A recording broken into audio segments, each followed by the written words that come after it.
Welcome to Winning Wall Street's Money. Help support my channel. We need to get to 1,000 subscribers pretty much as soon as possible. So then I go live streaming because YouTube policy, they won't let me go live until I have 1,000 subscribers. Thank you to all the folks out there that have subscribed to my YouTube channel. If you have not yet, please take this moment now with helping me. Click subscribe. Next, click the bell. And next, click all. This helps you receive a notification when I post my next videos.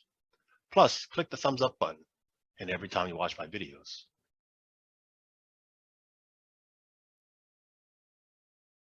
If you got value from this video, if this was helpful, then please consider sharing a small monetary donation to my channel by going below and clicking on either my Patreon or PayPal links. If you join my Patreon page, then you'll get early access to these videos 24 hours before they're posted on the YouTube and lots more. If you prefer just leaving a small tip, click on PayPal. Either way, then you get that warm sense of satisfaction years down the line knowing that you helped me become a successful YouTuber. Saturday, December 11th, 11:01 a.m. New York time. I want to do a recap on the markets this past week. Before we look at the equities, another name for equities is stocks, I want to look at the U.S. Treasuries, fixed incomes. See a correlation between those and the equities. Each candle is going to be a weekly time frame, and since the current week has ended, it's a full weekly candle. First, look at the 30-year U.S. Treasuries. Right off the bat, it's a yellow candle. If you're new to my YouTube channel, yellow candles mean that trading range did not take out the high or low of the prior candle. Got it? That's indecision. Plus, we're in a consolidation here now. So the trend is on pause. Again, remember, this is the 30-year, the longer duration. Also, the 30-year has the most volume out of all these U.S. Treasuries I'm going to show you. So notice here, this yellow horizontal line and this yellow horizontal line down here. For a big part of half the year or longer, you've been in this consolidation phase. Going down to the 10-year, also inside candle for the week. It's much closer to the year low. Big difference. Yeah. Note, if you're not aware of these treasuries, these fixed income bonds, notes, they trade inverse from yields. So when yields, aka interest rates, go higher, typically these treasuries go lower. So these, whatever you're seeing here, they trade inverse from interest rates, aka yields. Looking down now at the 5-year, it's not an inside candle. Actually made a lower low, lower high.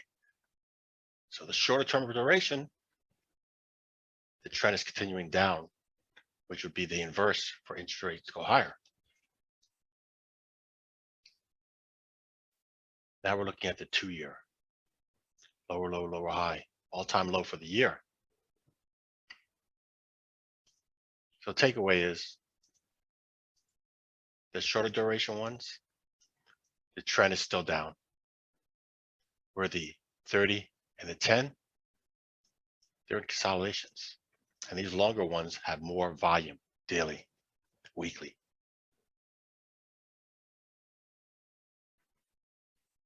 Give you mixed signals. That's what's happening. All right. Sure, you get to find them as saying short terms, the emotional, the long terms, the smart money, so many different things you can say. Just want to point that out so you are aware of where the big money's going. Now let's look at the stock equity indexes. Same thing, each candle is a weekly. Look at the S&P 500, the cash index. This is the go-to stock index that mutual funds, institutions, pensions, individuals try to equal or outperform their investment portfolio. So for the week, yep, we made a green candle, higher high, higher low. We're not at all-time high yet. That is up here. See this red horizontal line? I'll zoom in. That also is a supply zone where sellers have been before. We had sellers in these weeks, And this week, back here, we had a sell-off. We're in it right now. We close inside that. Watch that cautiously. Okay, at some point in time, it could turn, it could reverse. So we're looking for that swing high to be tested or a potential reversal before that. NASDAQ 100, which is an index inside the S&P 500. Same thing, inside candle. Yep. Dow Jones, it's trending. Big reversal. Russell 2000, look at that. Inside candle for the week, and that trend is down. The Dow Transports, nope. At a higher high, higher low, reversing. And the Dow Utilities, higher high, higher low, broke out of this consolidation. Utilities has a correlation with those treasuries because most of the utilities pay high dividends. People like to invest in these dividend stocks, ones that pay high dividends. They're less concerned of growth and more for income. Where the NASDAQ 100 is growth. So takeaway looking at all these.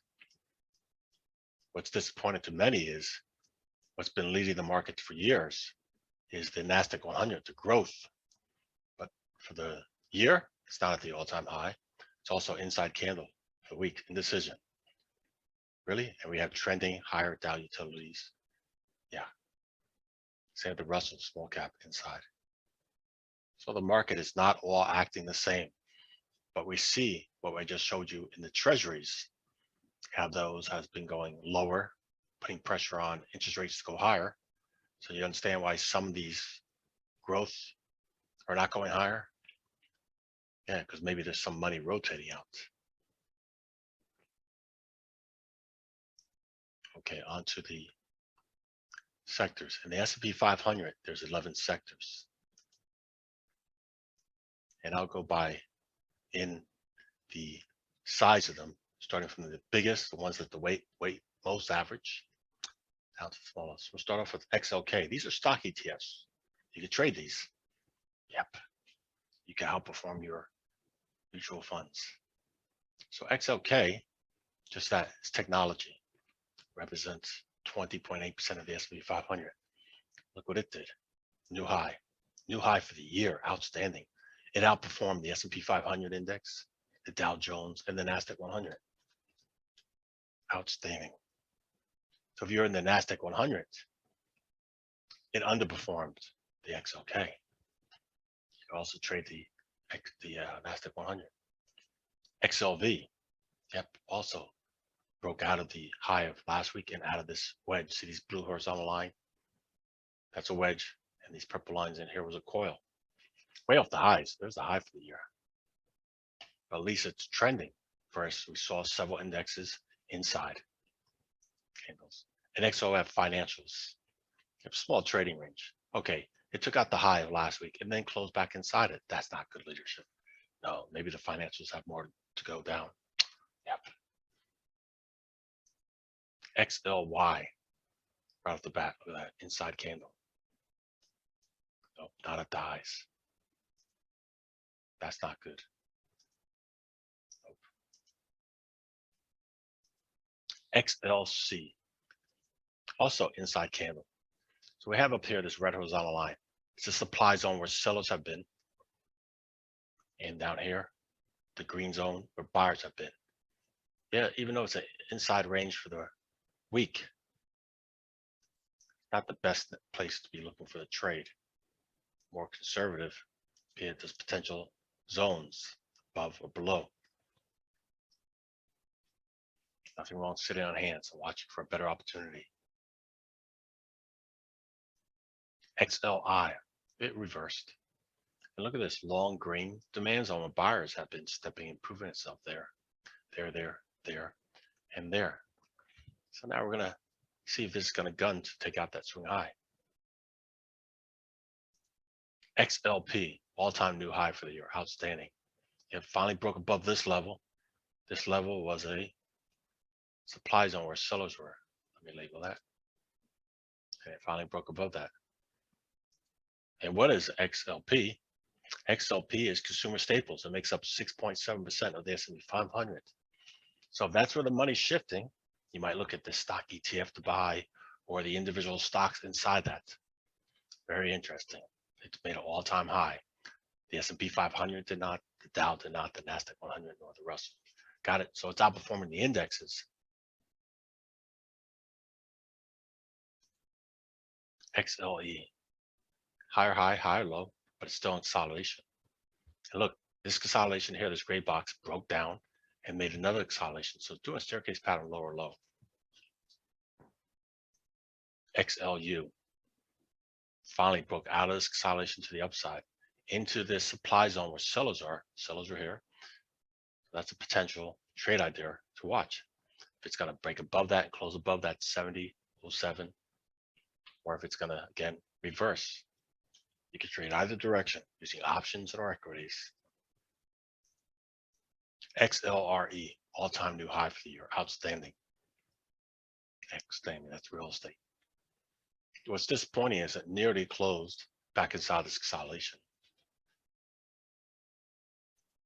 XLB. Yep. Higher high, higher low, made a reverse. There's a high for the year. That's concerning.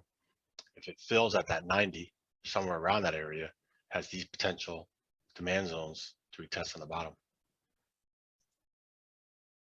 All right, so let's zoom in. The sectors, takeaways, a nice amount of them are green. That's a positive. Yep, that's a positive. And several of them made new highs, but majority of them did not make new highs for the year. So we finally breaking down the S&P 500. You can see who the leadership is right now, which sectors. XLK, XLP, outperforming the Nasdaq 100. Yeah, and then again, we see who the weakness is. XLC is weaker. All right, let's go on to Faang Man stocks. Most popular stocks traded, the ones that most institutions are invested in. Look off Apple, all-time new high, outstanding. Microsoft, okay, made a higher high, higher low. That's the all-time high up there, but still an acceleration.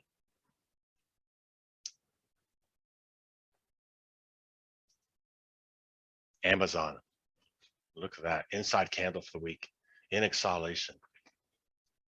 I've labeled here the red area. Supply zone where sellers have been in the past, very, very concerning. In the green demand zone for buyers.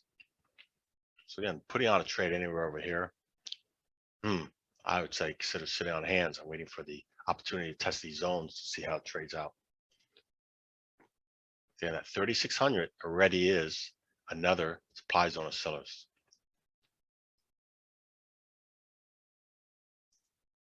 Facebook, also inside candle. So we got there several of the higher term US Treasuries, equity index, and sectors have done inside candles for the week. Yeah, a lot of them are undetermined or undecided, which trend they want to go.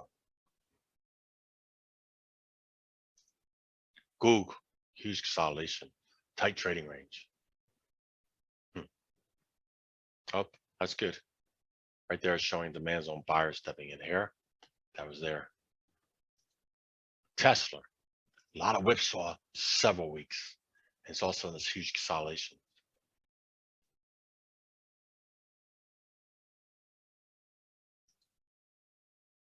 November Victor Delta Alpha made a lower high, lower low, breaking below this consolidation, closing back inside. Yeah, but closing, see this body? It's way below halfway point closing. That's a struggle. That's already suspicious. Potential more weakness on the way. You just go also build a consolidation here for a while. We can see what happens. See, with these consolidations. Netflix. Yeah, inside candle, bearish pin bar. At $600 low. Wow. So we'll see we get a retracement. Where can a retracement be? Let's just run the fib on the body. or see where the potential center is, the midpoint. Oh, it looks like it's already knocked that out. Yep, already tested it. Move this. So that area I just labeled is the midpoint, which is 50% of that big candle. Without closing above it, when testing it, rejecting it, is leaning more bearish bias. I'll say that again. This big red candle, I just did a Fibonacci, labeled the midpoint, which is 50%. This week we went into it, tested it, rejected it, closed below it, showing again more bearish bias. And Bravo Alpha, also inside candle, just shy of all-time low for the year. Yep, that's not good. Well, I just showed you again. A lot of these individual stocks are inside candles for the week. Less of them are making new highs, and several of them are below their all-time highs. So again, less stocks are making new highs, leadership, but again, more of the money is going to the fewer stocks. And we have some potential trade ideas for demand zones, supply zones I showed you.